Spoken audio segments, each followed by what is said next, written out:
కేంద్రం ప్రవేశపెట్టిన బడ్జెట్లో మైనార్టీలకు తీవ్రమైనటువంటి అన్యాయం జరిగింది. దేశ జనాభాలో 20 కోట్లకు పైగా ఉన్నటువంటి మైనార్టీలకి ఈ దేశ బడ్జెట్లో ఇచ్చినటువంటి కేటాయింపు కేవలం 3,350 కోట్లు మాత్రమే. దీనివల్ల ఈ దేశంలో ఉన్నటువంటి మైనార్టీలకి ఎలాంటి అభివృద్ధి కానీ ఎలాంటి సంక్షేమ ఫలాలు కానీ అందేటువంటి పరిస్థితి లేదు. ముఖ్యంగా ఈ బడ్జెట్లో పోస్ట్ మెట్రిక్ స్కాలర్షిప్స్ తగ్గించారు, దాదాపు 900 కోట్ల రూపాయలు తగ్గించారు.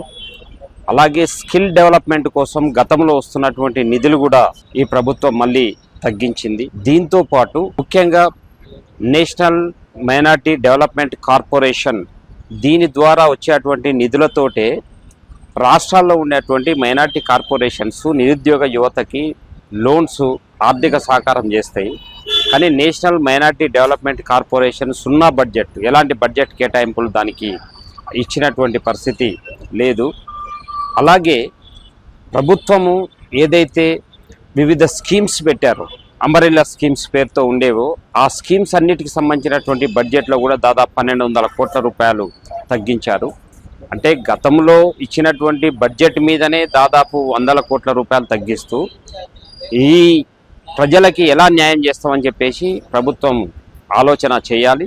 జస్టిస్ రాజేందర్ సచార్ కమిటీ చాలా స్పష్టంగా చెప్పింది, మైనార్టీలకి బడ్జెట్లో 10% కేటాయించాలని చెప్పేసి సూచన చేసింది. కాబట్టి రాజేందర్ సచార్ కమిటీ పేరుతో మేము వక్ఫ్ బిల్లు తీసుకొస్తున్నాం అని చెప్పేటువంటి ప్రభుత్వము ఈరోజు జస్టిస్ రాజేందర్ సచార్ కమిటీ సూచించిన పద్ధతులలో ఎందుకు ఈ బడ్జెట్లో కేటాయింపులు చేయట్లేదు అని చెప్పేసి అడుగుతా ఉన్నాం. అందుకనే కేంద్ర ప్రభుత్వ ఈ యొక్క వైఖరిని నిరసిస్తూ రేపు హైదరాబాద్లో ఫిబ్రవరి 10న పెద్ద ఎత్తున మహాధర్నా జరగబోతా ఉంది. మైనార్టీలందరూ కూడా దీంట్లో పాల్గొని ఈ కేంద్ర ప్రభుత్వం చేసినటువంటి అన్యాయాన్ని నిరసించాలని చెప్పేసి మేము కోరుతా ఉన్నాం. అలాగే రాష్ట్ర ప్రభుత్వము మైనార్టీలకు ఏదైతే డిక్లరేషన్ ఉందో దాని ప్రకారం రానున్న బడ్జెట్లో కేటాయించాలని చెప్పి ఈ సందర్భంగా డిమాండ్ చేస్తూ ఉన్నాం.